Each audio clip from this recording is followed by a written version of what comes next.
그래서 다시 복음으로 시작하자라는 주제예요. 다시 복음으로 시작하자. 이것은 한국교회가 외치고 있는 큰 주제입니다. 왜 다시 복음으로 하자고 할까요? 교회 안에서 열심히 봉사하고 또 한국교회처럼 큰 부흥을 이뤘던 그 시대가 세계적인 교회 역사에 놀랄만한 역사를 가지고 있지 않습니까? 그리고 교회 숫자로도 인구의 밀도에 따라서 뒤처지지 않는 그런 우리 한국. 그리고 또 예배는 얼마나 많습니까? 새벽 예배, 수요 예배, 금요 예배, 속회 예배, 그리고 자기들끼리도 그룹에서 모이고, 뭐 학생부, 청년부, 뭐 청량연회, 남성교, 여성교. 참 우리 한국교회처럼 많은 것들이 그동안 부흥의 일곱 가운데 있었던 작은 그룹들, 또 헌신된 우리 한국의 순수한 어떤 신앙 고백들이 있었기 때문에 교회가 막 성장세를 이루었습니다. 물론 지역적으로 어려운 복음의 어떤 어려움들이 있었죠. 특히 뭐 경상도나 또 지금 우리가 있는 이 경북이나 그럼 돌아보면 아직도 기독교인이 약세, 좀 적다는 말을 듣습니다. 그러나도 그럼에도 불구하고 하나님께서는 전국적으로 한국의 복음의 역사를 크게 확장되어 나 있는 것을 보는데 왜 이때쯤 다시 복음으로 세워야 된다라는 그 외침이 있느냐라고 할 때 한국교회의 내부적인 어떤 어려움과 어떤 문제점들이 하나씩 곪고 그래서 터지고 무너지고 이런 일들이 많이 있다는 거죠. 그리고 예양적으로는 뭐냐면 그리스도인들이 세상 가운데에서 그리스도인답게 살아가지 못하는 그런 믿음의 결단력이 약하다는 거예요. 그러다 보니까 정말로 저분이 교회 다니는 사람인지 저분이 예수 그리스도를 믿는지 그러니까 또 교회는 열심히 다니는데 세상 가운데서는 정말 세상 사람처럼 할 건 다 하고 하는 분들도 많다는 거예요. 그러다 보니까 차차 전체적인 어떤 영성과 어떤 하나님께 주신 영역, 힘, 영적인 힘이죠. 이런 것들이 하나씩 지금 빠져나가고 있는 상황입니다. 그러니까 이런 걸 비유하죠. 바람 빠진 풍선이라고 합니다. 그래서 우리가 어린이날 축제를 하기 위해서 막 선생님들이 풍선을 확 푹푹 불어가지고 막 꾸며요. 그리고 생일날도 꾸미고 그럽니다. 근데 그것을 이제 정리하지 않고 붙여 있는 상태에서 이제 한 주, 뭐, 두 주, 자꾸 시간 가면은 어떤 현상이 일어나요? 풍선에 바람이 빠져요, 이게. 바람이 뿡뿡. 터지지는 않았지만 풍선이 바람이 빠져요. 그러니까 보기가 좋지 않아요. 첫째는 바람이 빠지면. 그죠? 보기가 좋지 않아요. 그러니까 마침 우리 그리스도인들이 그리스도인은 그리스도인인데 보기 좋지 않는 모습이에요. 그러니까 칭찬받을 만한 우리의 모습이 지금 차츰 사라지고 있다는 거예요. 그래서 우리가 깨어있는 그리스도인 그리고 하나님 앞에 진실하게 살고 싶은 많은 사람들 중에 이제 다시 복음으로 다시 성경으로 그래서 이런 말도 해요. 제2의 종교개혁이 시작해야 된다. 그런 말도 합니다. 그러니까 이처럼 우리가 기독교적인 큰 이기 가운데 있는 걸 우리는 알면서도 어떻게 해야 될까라는 부분 속에서 많은 고민을 가지고 하고 있어요. 그런데 저도 이제 영적인 지도자의 자리에 있지만 사실은 가장 중요한 것이 뭐냐면 지도자의 영향력에 큰 어떤 지도자의 영향력에 많은 자유되는 것이 있습니다. 그래서 저 역시도 늘 성경을 보면서 또 목회를 하면서 늘 내 자신을 돌아보면서 조금이라도 주의 말씀에 순종하려고 큰 노력하는 이 부분 안에서 해 나가는 그 부분이고 또한 우리 한국교회 참 보이지 않는 우리 성도들 안에서도 정말 믿음으로 살고 싶은 사람들도 많이 지금 조금씩 일어나고 있는 상황입니다. 그래도 오늘 본문의 말씀을 보면 어떤 이유든지 하나님의 교회가 이축된 상태가 있어요. 이축되어 있단 말이에요. 그래서 오순절 다락방 이 성령의 은혜, 풍성한 은혜 받다가 폭발적으로 다 일어났다가 유대교회에서 이건 안 되겠다. 그래서 핍박하고 지도자들을 잡아가고 이런 역사를 가운데 있어서 이 기독교가 긴장하고 위기 가운데서 처해 있었어요. 그리고 이제 그것이 마지막으로 완전히 씨를 말리려고 이 다메섹 도시에 사도 바울이 권한을 받아서 그걸 갑니다. 근데 저도 이제 공부하면서 또 이제 역사적으로 보니까 다메섹 동산은 예루살렘 지역에서 한 120km, 200km 정도 떨어진 곳이라고 그래요. 아주 이방인 쪽이죠. 그러니까 그러다 보니까 그리고 또 저번에 제가 설교 중에 잠깐 지형을 설명했잖아요. 예, 산 넘어 산 이런 도시예요. 그러니까 자연스럽게 어떤 숨어 있는 그런 장소가 될 수 있는 거죠. 그리고 성경학자들이 이제 그 얘기를 해보면 딱 보니까 어떤 얘기냐면 우리가 이제 우리 그 미국에 가면 이민자들이면 코리안 타운이라고 했잖아요. 코리안 타운. 그러면 한국 사람들이 거기 이제 아주 작은 도시를 이루어서 작은 집단촌을 만들어가지고 거기서 생활하는 거예요. 의존하면서 서로. 그리고 우리가 경기도 안산 지역에 앞에 보면 안산역 보면 예군인들이 많아요. 예군 노동자들이. 그래서 막 빌라 그리고 그래도 그 앞에만 가면요, 그 외국인들 거기 상점이 많아요. 상점들. 그냥 그들 나름대로 타운이 형성돼 있어요. 이와 같이 다메섹 도시에도 이런 것도 있었다는 거예요.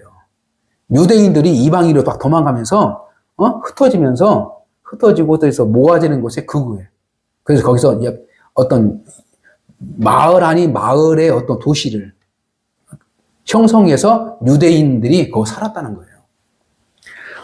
그래서 거기에서 그리스도인들이 복음을 전하지 못하도록 또 거기서 복음을 전하고 있었던 이 사람들을 이 소식을 들은 거예요. 그러니까 거기만 어떻게 사도 바울이 가가지고 딱 잡아내면 속출하면 어떻게 보면 복음이 더 이상 확장되지 않는 어떤 중요한 장소, 중요한 어떤 도시예요. 그래서 그것만 잘만 잡고 소탕하면 이 기독교의 확장력이 확 죽어버리는 거예요. 그걸 목적으로 사도 바울이 갔다는 거예요. 예. 권한을 받아가지고. 근데 그 가는 중에 하나님께서 더 이상 안 된다. 라고 해서 사도 바울을 친 거죠. 응? 쳐서 거기서 가져가 개종시켜서 바로 거기서 오히려 그곳에서 복음을 전하고 교회를 든든하게 세워나가니까 그때부터 예루살렘 있는 교회에 흩어져 있는 성도들도 그 소식을 듣고 다시 힘을 얻는 거예요. 다시 힘을. 그래서 자기가 받았던 은혜, 자기가 받던 하나님의 복음의 사역을 다시 확장되는, 그래서 교회 전체적인 믿음의 공동체 교회가 위기 가운데 이축되어 있는 것들이 다시 확장되어 나가는 거예요. 근데 그 확장되어 나가는 그 포인트가 사도 바울이 이제 이방인에서 복음을 전하는 것이고 예루살렘 중심으로 베드로가 중심으로 다시 교회를 돌아보는, 세워나가는 그 지점이에요. 자, 우리 한국교회가 이러한 지점 속에 있다면, 네? 우리가 마음속으로 예수를 믿는데 생활 가운데에서는 때로는 기독교인은 자체를 말하고 싶지 않는 때가 많아요. 왜? 말하면 오히려 나에게 손해가 볼까봐. 이렇게 잘못된 어떤 이 세상 속에서 이런 일들이 많이 생기는 가운데서 우리가 담대하게 하나님의 복음 안에 다시금 내가 돌아서고 복음을 내가 간직하고 복음 안에 탄다면 하나님께서 원하시는 그 계획이 확장되어 나갈 수 있는 귀중한 하나님의 교회가 다시 세워진다는 것을 분명하게 말하고 있는 것이죠. 그래서 하나님께서는 어떻게 하냐? 어떻게 할 건가? 그래서 큰 교회를 다시 뒤집어서 뒤집어서, 다시 그대 복음을 돌아올 수 있느냐. 이런 것도 또 있겠죠. 근데 아니에요. 뭐, 굳이 아닌다는 것이 아니라, 새로운 교회를 세우는 겁니다. 새로운 교회를 세우는 거예요. 그러니까, 교회를 개척을 해서 옛날처럼 가는 그 교회가 아니라, 하나님의 뜻 안에서 다시 뜨거운 영성과 뜨거운 말씀으로 다시 교회가 시작되는 것을 하나님께서 원하시는 거예요. 그래서 지금 그 이찬수 목사님 분당에, 그렇죠? 우리들 교회. 그분은 그런 은혜를 받은 거죠. 그래서 너무 많이 성도가 많아봤자 이 단임 목회자가 다 어떻게 케어할 수 없는 거예요. 이게 한계가 있는 거예요. 그래서 최근에 교회를 개척해서 보내는 거예요. 지역으로 다 보이는 거예요. 분리는 거예요. 분리 개척을 하는 거예요. 왜 그러냐면 작은 교회가 새롭게 하나님의 말씀으로 세워나갈 수 있는 그 유리한 점이 있는 거예요. 그래서 우리가 이렇게 출발하는 이 과정 속에서도 어떻게 보면요, 이 양목 지역에, 구미 지역에, 대구 지역에, 경산 지역에, 네? 진천 지역에 정말로 예수 그리스도를 잘 믿고 싶은데 교회 안에서 무엇인가 상처를 받고 상처받고 믿음 생활하지 못하고 아예 나 그냥 교회 안에서 좀 잠시간 쉬어야겠다. 정말로 정말 자기가 하나님께서 사랑하시는 교회가 어디 있을까? 하나님께서 사랑하는 성도들이 어디 있을까? 그것을 은연중에 기도하면서 찾고 있는 사람들이 있을 수가 있어요. 그래서 그런 사람들이 큰 교회 갈 수 있는 부분이 아니라, 왜? 어떤 가망성이 없으니까. 그래서 오히려 작은 교회를 누구에서 가능성 있는 교회를 찾아온다는 거예요. 할렐루야? 무엇인가 하나님이 역사하신 교회를 보고 오게 되는 거지. 똑같이 작은 교회인데 옛날 교회처럼 똑같이 큰 교회처럼 큰 교회 흉내를 내면서 어떤 경직된 모습으로 그게 있으면 결국에는 희망이 없는 거라는 거예요. 그래서 우리가 약하지만 우리가 강점은 무엇일까요? 하나님께서 복음으로 다시 하나씩 세워나갈 수 있는 기회가 더 있는 거예요, 우리가. 할렐루야? 그래서 중요한 것은 우리가 숫자는 적지만 내가 하나님 앞에 바르게 하나님께 살려고 하는 노력만 있다면 하나님께서는 그런 사람들을 세워준다니까요. 왜? 영적인 사람은 영적인 걸 원해요. 이건 여러분들 다 알잖아요. 네? 다 알아요. 저도 지금 뭐 유튜브 해서 이제 올리고 해서 보는데 보면은요, 은혜 받는 그 내용 어떤 주제들 같으면 계속 조회수가 올라가요. 위에서 오고 시청 시간도 올라가고, 그러다 보니까 이제 광고도 떠요, 광고도 뜨고. 계속 어떻게 봅니까? 이제 자기들끼리 또 이게 이제 또 이게 알려주는 거, 이렇게. 근데 우리 교회에 지금 성도가 몇 분은 안 되잖아요. 근데 조회수가 그래도 그나마 계속 올라가고 있어요. 100개 넘고, 150개 넘고, 이렇게 올라가고 있어요. 그게 뭐예요? 우리 안에, 우리가 정말 하나님 앞에 무엇인가 복음적으로 하나님 말씀대로 무엇인가 열정을 가지고 중심 가지고 살려고 하니까 하나님께서는 세상에 그렇게 이제 매스컴을 통하여서 어떤 인터넷을 통해서 이게 확장되어 나가는 확장시킬 수 있는 하나님의 어떤 구조가 되어 있던 거예요.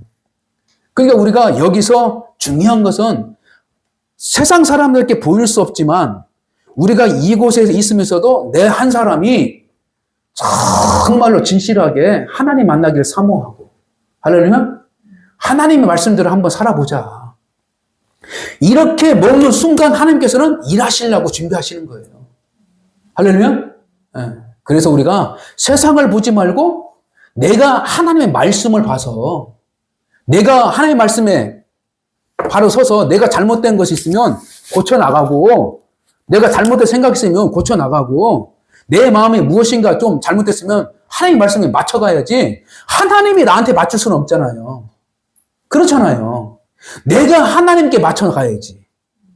내가 하나님 말씀에 맞춰가야지. 그래야 이게 관계가 되는 거지. 하나님께서 우리 맞춰주는 거 아니에요. 그 맞춰주는 것은 뭐예요? 그냥 은혜로 구원을 이뤄놨어요. 예수 그리스도를 이 땅에 보내주셨단 말이에요. 그래서 예수 그리스도 안으로 우리가 들어가는 것은 우리의 책임이에요. 우리가 맞춰가야 돼. 네? 그래서 오히려 사람이 적을 때 더 은혜가 많은 거예요, 사실은. 교회가 하나씩 하나씩 성장해 나가면요, 더 힘들어져요. 왜? 중심이 안 되니까. 그래서 오늘 특별히 이것은 정말 길어질 수 없지만, 오늘 이 성격 공부를 통하여서 오전의 말씀을 더욱더 내 마음속에 새겨서, 네? 내 마음속에 다시 한번 새겨서 내가 하나씩 복음에 설 수 있도록 또 한다면 하나님께서는 분명하게 물꼬를 열어주셔야 돼요. 네? 물꼬를 열어줄 점 있습니다. 할렐루야. 네. 그래서 그러한 은혜가 우리 성도들 안에 하나씩 세워졌으면 좋겠습니다. 자, 그래서 여러분들을 속기 공과를 한번 집에 돌아가셔서 시간적 여유 있을 때 한번 읽어보면서 다시 되새겨 보는 것도 참 중요해요. 자, 그래서 선언적으로 뭐냐면 베드로의 사역 현장의 의미가 무엇인가라는 거예요. 베드로가 오늘 애니야를 고쳐줬죠. 그 다음에 도르가를 살렸단 말이에요. 이 사역의 현장이 무엇을 의미하냐는 거예요. 이것은 뭐예요? 다시 교회가 시작하는 것입니다. 할렐루야. 위축했던 것, 어려움 속에서, 핍박 속에서 숨어 있었어요. 어때? 그러나 다시 하나님께서 힘을 주셔서 다시 하도록. 그래서 예루살렘의 공동체 교회의 대표는 누구예요? 베드로였습니다. 베드로. 그래서 베드로가 사역의 현장을 갔다는 것은 뭐냐면 하나님의 교회가, 예루살렘 교회가 일을 다시 시작했다는 거예요. 할렐루야. 우리 교회도 이러한 사역의 현장이 하나씩 회복될 수 있도록 이러한 역사가 있기를 주님 축복합니다. 그래서 어린이집도 마찬가지고 우리 공부도 마찬가지고 여러분들의 삶의 가운데에서도 하나씩 하나님께서 다시 시작하는 그날 은혜의 축복이 함께 하시기를 주님은 축복합니다. 그래서 이 내용을 보면 이 사역의 현장이 시작될 수 있는 그 원인이 뭐예요? 바로 사울의 회심입니다. 핍박자가 회심이에요. 이걸 뭘 의미하면 우리 스스로가, 우리 믿음의 공동체가 잘못한 거 있으면 그 잘못된 것을 해결해야 돼요. 개인적인 잘못인 건 개인의 회개가 있어야 되고 우리 믿음의 공동체는 우리 믿음대로 해서 회개해야 되고 그 다음에 한국교회가 잘못한 거 있으면 한국교회가 회개하는 역사가 있어야 돼요. 그냥 가만히 있으면 때가 되면 하겠지 이게 아니에요. 그래서 여러분들이 나에게 주실 회개할 것이 무엇인가, 그리고 우리 공동체에 주실 회개할 것이 무엇인가. 너무너무 연약합니다. 정말 안쓰러워요. 그 위에서 보는 성도님들은 목사님 어떻게 거기서 하십니까? 어떻게 그거 하십니까? 안쓰러울 정도로 말을 해요. 근데 안쓰러울 정도로 우리 형편이 그렇지만 그래도 우리가 회개할 건 회개하잖아요. 그러잖아요. 그래야 일어나시는 거예요. 그렇죠? 이것은 우리가 사람의 판단을 알 수 없어요. 그냥 하나님께서 나에게 양심으로 들려주신 말씀, 들려주신 은혜가 있으면 그거에 대해서 은밀하게 회개하면 되는 거예요. 하나님, 나 이런 죄를 졌습니다. 하나님 회개합니다. 성도 앞에서 고백할 필요 없어요. 그냥 하나님 앞에 진실하게. 이건 아니었지. 이건 아니지. 그런 거 있다면 과감하게 그것을 결단하고 해결해야 돼요. 그래야 하나님의 교회가 다시 일할 수 있는 거예요. 할렐루야? 그래서 결론적으로 뭐냐면 교회의 사역의 현장이 마치 예수님이 그 사역을 한 것처럼 이꼬로 같은 맥락을 보여주고 있어요. 왜? 베드로가 중풍병자를 고쳤죠? 예수님도 중풍병자를 고쳐줬죠? 그죠? 그 다음에 죽은 나사로를 우리 주님께서 살려주셨죠? 그죠? 또 이번에도 어떻게 해요? 죽었던 사람을 살리는 거예요. 네. 그래서 2000년 전에 했었던 역사는 그때뿐이야 라고 하지나 오늘날도 하나님의 기적과 이적은 분명히 일어날 수 있다는 거예요. 할렐루야? 네. 죽은 사람도 살릴 수 있는 이적이 있을 수 있어요. 중풍병자를 살릴 수 있는 거, 귀신이 쫓을 수 있는 여자, 이 모든 것도 다 가능하단 말이에요. 근데 그것을 우리가 과학적으로, 내 경험으로, 내 지식으로 판단하지 말고 그냥 열어놓으세요. 할렐루야? 그래서 우리 실상의 문제들, 우리가 정말 감당하지 못할 모든 우리 일상의 어떤 사업이든지 모든 일도 이것도 다 열어놓으세요. 하나님 하시면 됩니다. 할렐루야? 이 지역에 전도하는 것도 마찬가지예요. 전도되는 것도 마찬가지예요. 할렐루야? 우리는 전도하려고 노력하는 것도 있지만 하나님께서 전도를 해줘야 가능한 거예요. 할렐루야? 네, 그래서 하나님께서 하시도록.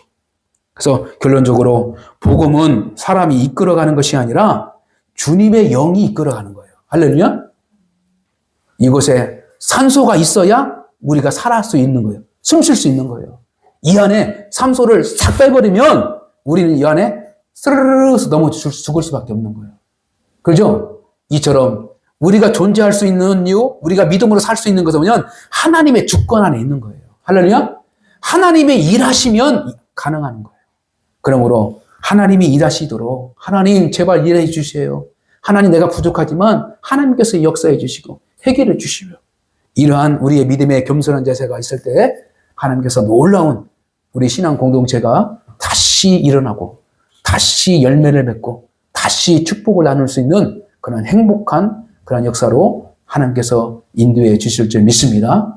그 희망을 가지고 이축된 나의 신앙, 넘어졌던 나의 신앙 이것을 다시 한번 일으킬 수 있는 치료받을 수 있는 저와 여러분 되시기를 주님의 이름으로 축복합니다. 기도합니다. 전능하신 하나님 아버지 감사합니다. 하나님 다시 복음으로 이 땅의 역사 가운데에 주의 성령이 우리의 마음을 주할 세우시고 연약한 가운데 있는 우리 믿음의 공동체지만 그럼에도 불구하고 하나님의 능력이 더욱더 큰 능력이 있는 줄 믿습니다. 하나님께서 일하시면 모든 것을 다 할 수 있사오니 하나님께서 우리의 손을 붙잡아 주시옵시고 우리의 시선을 돌리지 마시고 주의 거룩한 마음과 품으로 품어주셔서 연약한 자, 가난한 자, 도저히 가능성이 없는 우리의 인생이지만 주님이 함께 하신다면 가능성이 있고 다시 일어날 수 있고 하나님의 열매 가운데 세운 줄 믿습니다. 하나님 우리의 생각과 우리의 판단과 경험 모든 것들을 내려놓고 모든 목회를 주님께서 하시도록 하나님께 모든 것을 맡길 수 있는 은혜의 복을 더하여 주시옵소서. 이제 새롭게 한 주간을 출발합니다. 공부하는 자녀들에게는 하나님의 지혜와 하나님의 능력과 하나님의 복을 더하여 주셔서 늘 천구 천사들이 함께하여 주심으로 말미암아 건강을 지켜주시고 시대를 잘 분별하여서 미래를 잘 준비해 나갈 수 있도록 은혜의 복을 누리게 도와 주시옵시고 우리 어른들은 삶의 터전 안에서 맡겨진 주어진 사역들을 잘 감당할 수 있도록 하나님의 지혜와 능력과 은혜를 도와여 주시고 육체의 문제, 질병의 문제, 또한 물질의 모든 문제들이 하나씩 해결될 때까지 하나님께 향하여 믿음을 놓지 않고 주의 거룩한 뜻 안에서 기도하며 나가게 도와 주시옵소서. 흩어져 있는 하나님의 성도들을 지켜주시고 보호하여 주시고 그들이 마침내 주의 성전 안에서 예배하며 나가게 도와 주시옵시고 하나님 전도될 그 영혼들을 하나님께서 보내주셔서 하나님의 교회를 세워나가는 데에 복된 믿음의 축복이 있게 도와 주시옵소서. 사도 바울을 도왔던 믿음의 사람들, 베드로를 도왔던 믿음의 하나님의 백성들이 우리 교회 안에서도 그러한 역사가 있게 도와 주셔서 하나님의 교회를 건강하고 주의 영광 가운데 살아가는 복된 일을 잘 감당할 수 있도록 은혜를 더하여 주시옵소서. 무엇보다도 이 종에게 큰 은혜를 더하여 주시고 하나님께 주신 이 일을 잘 감수 있도록 영역의 강건함을 더하여 주시고 성도와 아버지 목자의 친밀한 대화와 친밀한 은혜와 하나님의 일을 감당할 수 있도록 도와여 주셔서 하나님께서 마음껏 펼쳐나갈 수 있는 목회의 복을 더하여 주시옵시고 우리 성도들에게도 하나님의 성도의 복을 허락하여 주시옵소서. 이제는 우리 주 예수 그리스도의 은혜와 만극하신 그 하나님의 사랑하심과 성령님의 교통교제 충만하심이 이제부터 영원까지 함께하여 주시기를 간절히 축원하옵나이다. 아멘. 할렐루야. 아버지